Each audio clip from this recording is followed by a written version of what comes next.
NeAndre Broussard is here, and he is the CEO of BMW Digital, and he is the founder of the Black Menswear movement. They are a cultural impact agency, and they develop campaigns that champion positive narratives. They build communities through connectivity, and they foster economic growth for Black creators. So we're going to find out from NeAndre about just his entrepreneurial journey and struggle, what he's built, what the message is, and it's just great to see you and hear from you. So how the heck are you this morning? No, I'm doing good. How are you this morning, Robert? I'm fabulous. I like you. I got up early. I tackled the day, and we're getting it done, right? Yes, We're sir. awake before many others because you need to squeeze in the time for those things that are important. Focus on your mission and vision and values. And so, as Yes, far sir. as what, yeah, yes, sir, right back at you. So, as far as what you're all about, what did I leave out of that introduction? What has you so just passionate, fired up these days? Man, honestly, for me, it all comes back to the root of community and connectivity. The mission behind the Black Menswear movement, which has then grown into this agency, is all about changing the narrative internally. The media did a pretty poor job of telling me as a young Black man that I was going to be a positive impact on my community, that I was going to have a positive stamp on the world. And there was a point where it became a desensitization to what there actually could be in my community. And I saw it so often and so often and so often. And that really sparked something in me that became the passion behind the profit. Right. And I talk about this a lot is when your passion meets your profit, you know you're doing the right thing. And for me, when starting out as a social media platform on Instagram that turned into an experiential arm, that then turned into a campaign strategy arm, that then turned into an influencer agency or curator. All of these things came just out of this desire to tell true stories that represented people that were like me in my community. And so, like you say, getting up early this morning, that fuel comes from consistently being able to feed that mission that has changed so many people's lives that I've come across around the world. Very cool. That's what they call magical branding, isn't it? It gets attention, and there's the superficialness that you need to get someone to first start listening to you, but then there's the deeper message. And so, for those following along, the website is blackmenswear.com, and their purpose is to champion the positive stories and actions of the Black community. And their mission is to change negative narratives, build communities through connectivity, and foster economic growth for Black creators. And so, as far as just the people that we're helping, right? You hear, Yes, sir. I mean, when you dive into the history of America, it's so messed up, right? Just all the terribleness that's happened, and we hope that we're on a better path and trajectory. But what do you have to say about just the Black boys and men and what the current struggle is? Honestly, where we are, what I've learned from a sociological and psychological perspective, right? What I've learned from a sociological perspective is the more you see positivity collectively, the better you are. When you think about a strategic influencer campaign, they're looking for two different layers of creators. They're looking for micro and they're looking for macro, right? Micro, they're like, okay, because we know these people have a higher engagement rate. They might only have a few thousand followers, right? They're going to have a smaller follower, but within that group, there is a 20% engagement rate. So like, okay, these people are very active within their smaller communities. And then you look at the macro and you see someone who has hundreds of thousands, if not millions of followers. And the benefit of that person is because more people from that person's community will then see them and be inspired by that. And that similar mindset when it comes to the community that I represent, I'm saying that this macro safe space of optimism, this macro safe space of empowerment, of motivation, actually does a lot to shift where the community continues to go. And that's also the real strong power of media. And why I love being in social media and media is that I'm able to help to tell stories that traditionally, Robert, you and I might never have met. But now in this space of social media, we're meeting today. And so, Yeah. like, really looking at that leverage that comes from having a platform and building a platform and having these followers, and then becomes impact over influence. What are you going to do with that growth in people that are now tuned into you and want to know what it is that you have to say. Well, on our platform, we're going to inspire, we're going to motivate, we're going to help change the narrative from the inside, because now if I can see opportunity, I can see better. Now I know that the limitations are taken off. And I think that's one thing that society has done. And we're really on this mission to is to remove the limitations, remove the glass ceilings, because when you see opportunity, you feel better about those opportunity, and then you also become more desirous of following those paths and following those opportunities, because now you feel as though there's actually a way that you can get to that particular point. And so, for us, it really just all comes back down to understanding that that psychological and sociological perspective of seeing better and being around more really does help with your outcomes. Ooh. Well, and I think about that almost every day, right? This idea of the feedback loop and social media and the algorithm, right? It's so easy to fall into the doom and gloom and say Yeah, it like, "Oh, is. we're zombies. We're distracted by our devices. We're brought down by all the negativity." But it's a tool just like any other, isn't it? Like, I mean, Yeah, it people is. were afraid of television, rock and roll, telephone. It's like you could use it for good or for bad, and if you choose to get sucked into all the muck, all the bad stuff, it's so easy to do. But what's maybe takes a little more effort is to pursue the positivity and, like you say, the community and the good and the speaking to people and making connections that you otherwise would not have had if this before this technology existed, right? You just be stuck in your own little bubble, your own circle, and that's no fun at all, is it? And so you No. have the influencer and the flash mobs and the menswear, and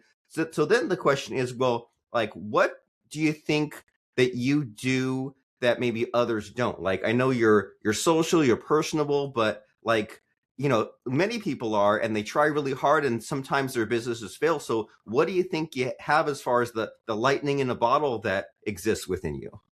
Honestly, I think it's the intersection of them all, right? That's really something that I've noticed, that we have this innate ability to balance experiential with influencer and content development, right? So a lot of people can do really well at experiential. You go into a footprint, it's overtaken by a brand, and you look through, you're like, oh wow, this is fun, and then you leave, right? You just go about your day. You're like, oh, that was cool, that was fun.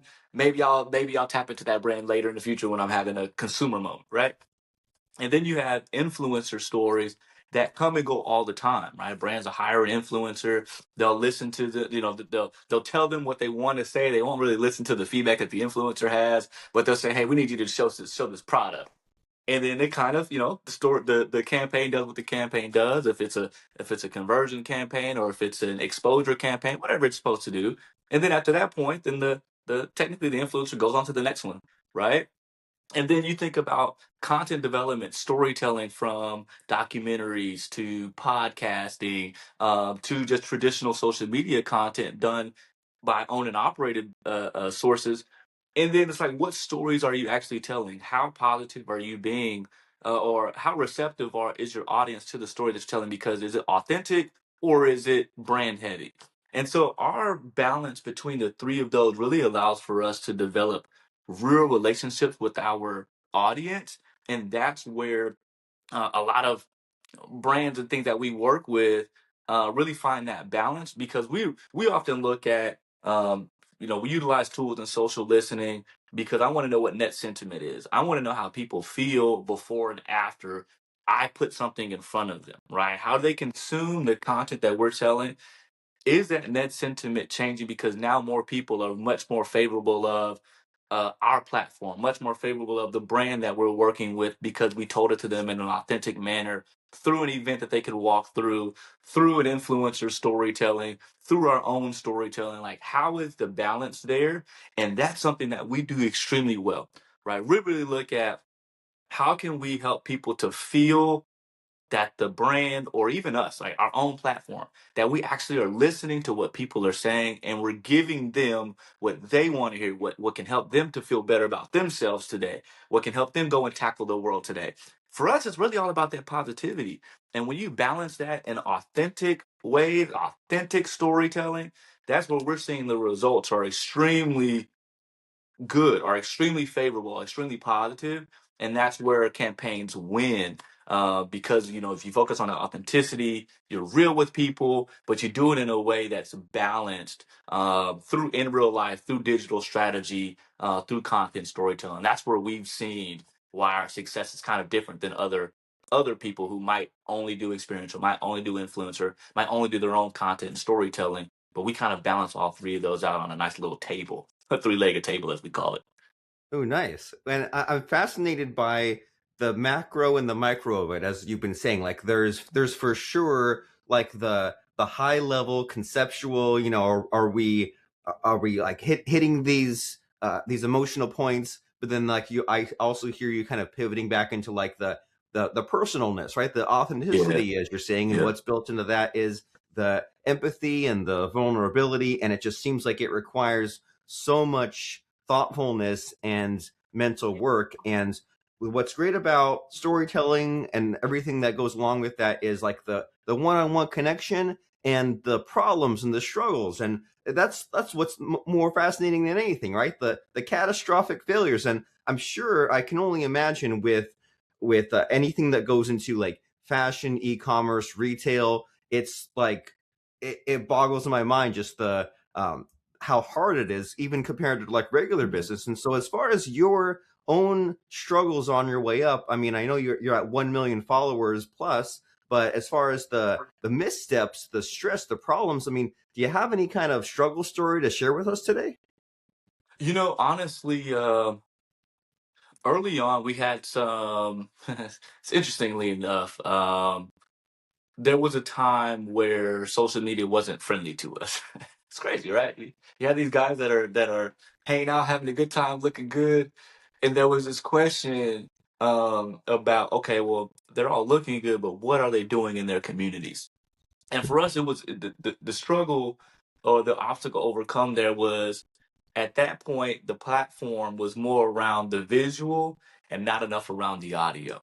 We didn't People didn't get to hear what these guys were talking about now that they're in their safe space. They didn't get to hear about the young man that came there who now has found a mentor from this group when he came to this flash mob and was a part of that. All they see is just the long line of the 200 men in suits smiling. They're like, okay, what more is there, right?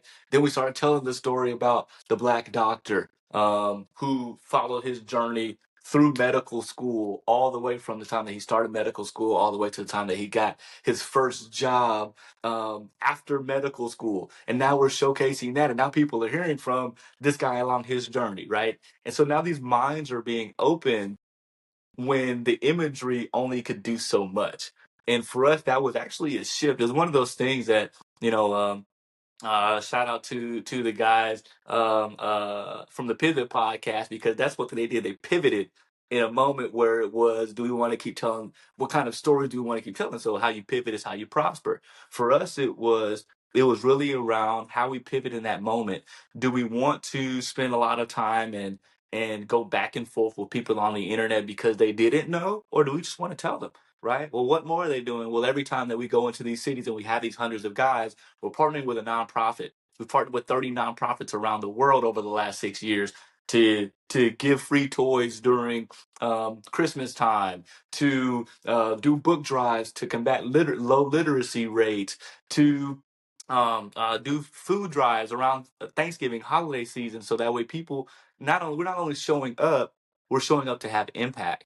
And so that was one of those struggles and one of those moments where it was okay, well, how do you take what, and at that point we heard a subset of our consumers say, well, tell us more about what's going on here. Don't only show us the visuals.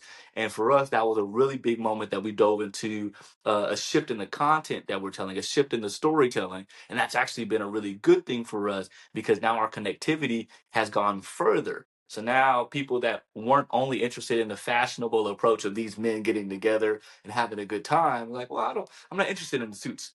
But now I can hear the story around, oh man, uh, this guy was here as a business owner and he met an investor. This guy was here as someone who's just getting out of college and he found his first job. There's so much there that we're now telling because we've had that point of self reflection It could have been where it's like, okay, well, this is what people are asking for, and that really helped to kind of fuel us and go from that 300, 400,000 followers, even though it was sorry, a pretty solid number, to go to 600, 700, because now we're looking more inside and shining the light from the inside out, versus just looking at what the outward appearance was, or just showing what the outward appearance was, even though we knew, because we were there on the ground, we knew that there was so much more going on. That's great. That's huge. That's helpful. That idea of looking at the feedback and evolving as a person and as an organization, right? And then if the Yes. if the feedback that's coming in is to say, okay, well, that's great, you get my attention, it's flashy, but it also, like, what is it mean as far as the positive change to the community? Like, okay, cool, flash mobs, but what about what it then leads to? And you say, hey, I heard that feedback and I looked at the story threads, and hey, we'll do the donations, we'll do the volunteering, the community service, Yeah. will turn it into something good. And so it's a little bit beyond my comprehension, right? I know little about fashion, but then the storytelling, the magicalness of it, it's great to hear about. But there's also the deeper I get into it, the less fun it is, right? It's like seeing a magician perform the tricks. But then I like to know a little bit, but Yeah, then not too yeah. much. But it's great to hear about what you've accomplished. And so, you've built this movement, you've built this following, and I'm sure you have many other exciting times ahead. But in this conversation we're having, I don't really know exactly what to ask you, but I want to seem like a smart person. So, as far as you and your brand, your company, your entrepreneurial struggle, do you think there might be a missing question in our conversation that we're having right now that I should be asking you? I just don't know to ask you.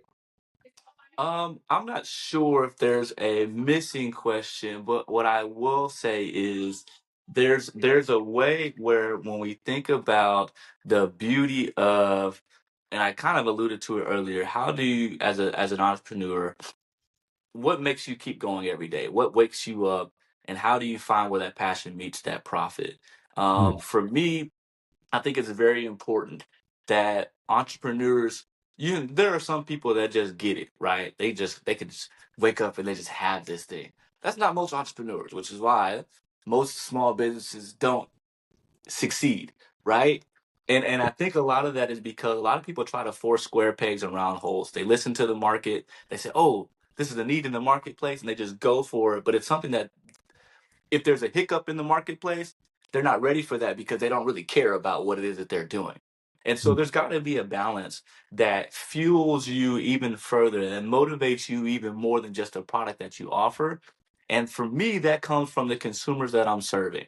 And so being able to tell stories to an underrepresented group, for me, and the consistency behind that, you look at times where uh support for the community is up, you look at times where support for the community is down. Well, when support for the community is down, and brands might not be as eager to spend money in this community, does that allow, or do you allow those times, from our perspective, to close the business?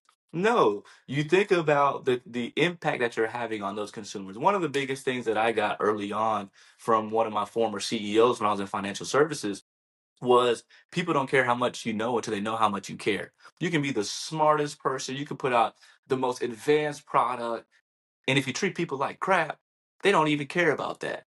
And so, how do you balance that perspective? Well, when you truly care about that consumer, when you truly want them to be better and to grow and to develop, you can go through times where you actually build a community.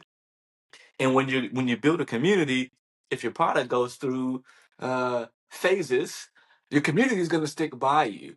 Versus a lot of times, if I'm only here because I have a great product, well, if that great product is poor, then the consumers that came with that great product are going to leave because that great product is now poor.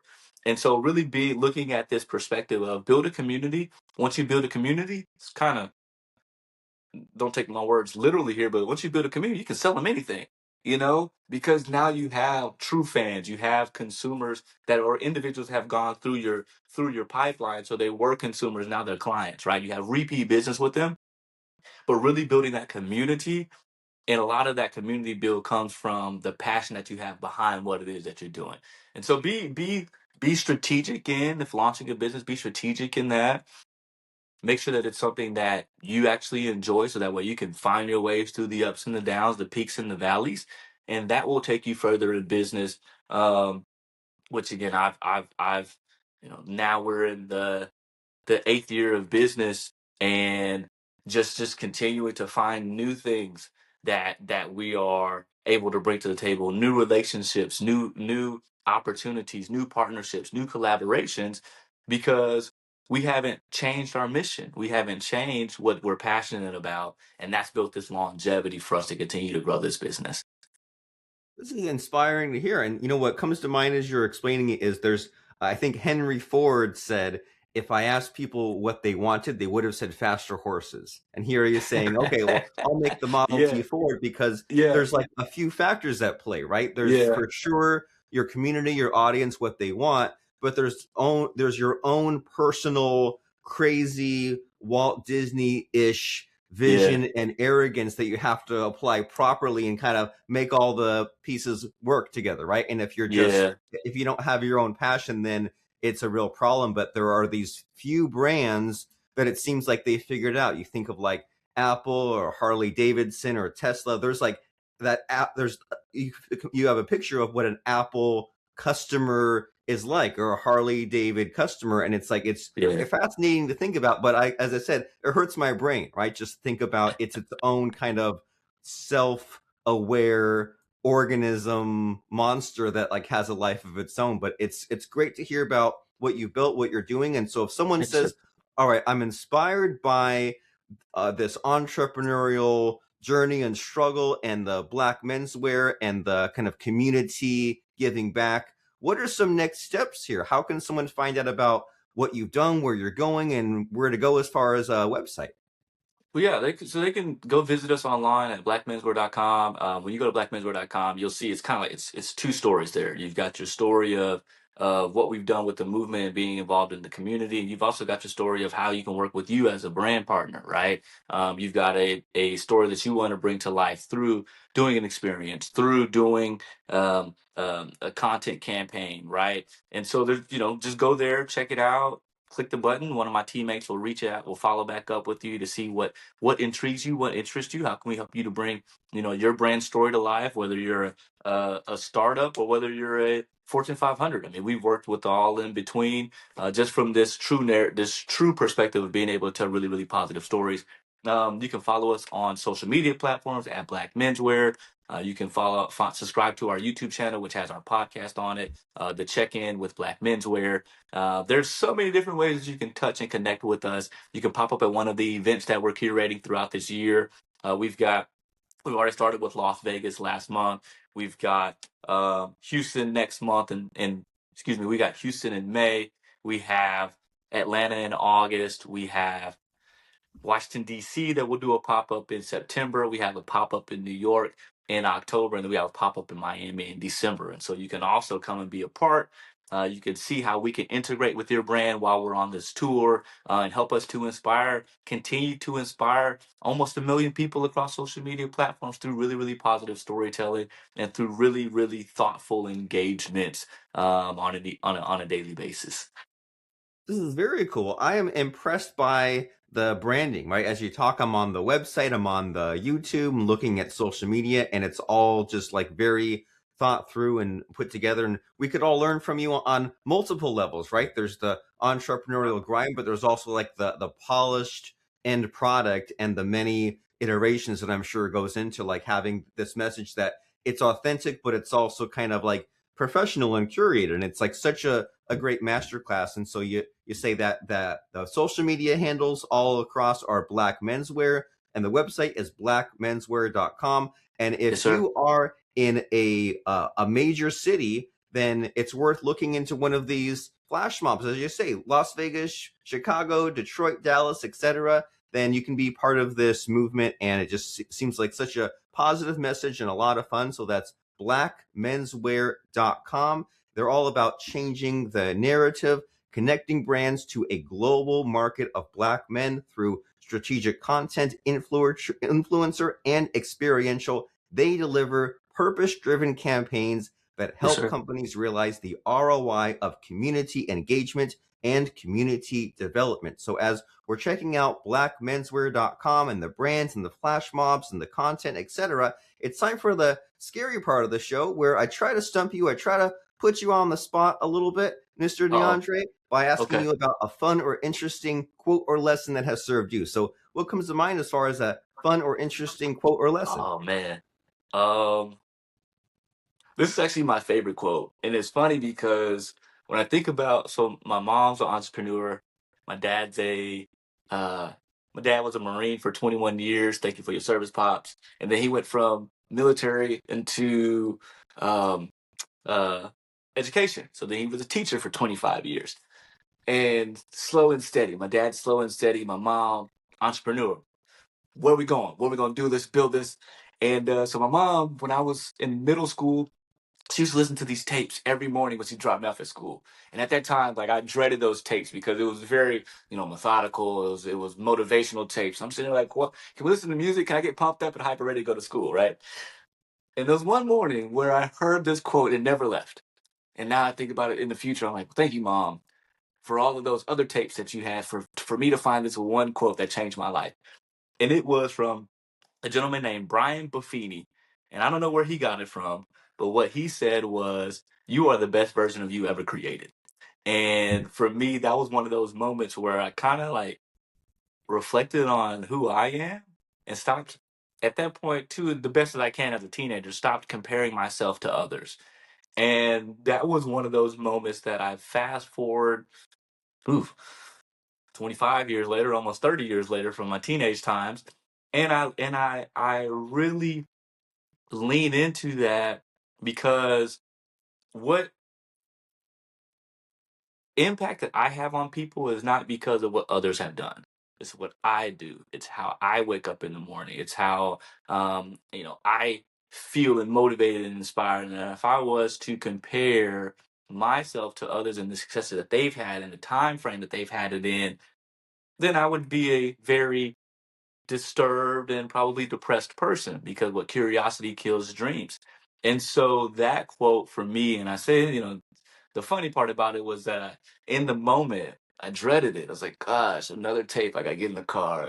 And at that point, kids were putting headphones on their heads and drowning out sounds like they do nowadays. My kids get in the car, first thing they do is they put their headphones on. But looking at that and like reflecting in that, to hear that and then now think about it all these years later, that was really one of those quotes that helped to inspire me. I mean, that quote's taken me all the way to the White House. It's like it really has. Um, because now I know that what I'm doing might be different from others, but the people that are benefiting from the inspiration and the motivation that I'm putting them in safe spaces to see and to feel, that's what's for me. And so really being able to lean into that quote, "You are the best version of you ever created. Thank you, mom, for the abundance of motivational tapes that she played when I was a child," because that one lesson really stayed with me. Very nice. Well, comparison is the thief of joy, as they say. And I'm sure that, like, yeah, like in the moment, the motivational tapes were like annoying, but it's stuck with you, right? Enough of it Yeah. pierced through, and yeah, it's inspiring just to hear about how you've grown as a person. You've helped yourself, you've helped others, and we could all learn many lessons from you, especially as we go to blackmenswear.com. So, Mr. NeAndre Broussard, thank you so much for taking the time, showing up, stopping by. I'm impressed and inspired by what you had to teach us today. So thanks for doing it. No, thank you, sir. Thank you, sir. And I appreciate the platform. Appreciate you continuing to share those stories of us who are out here doing what we like to say, good things in this world. So thank you, Robert, for your time. Very nice. You're very welcome. All right.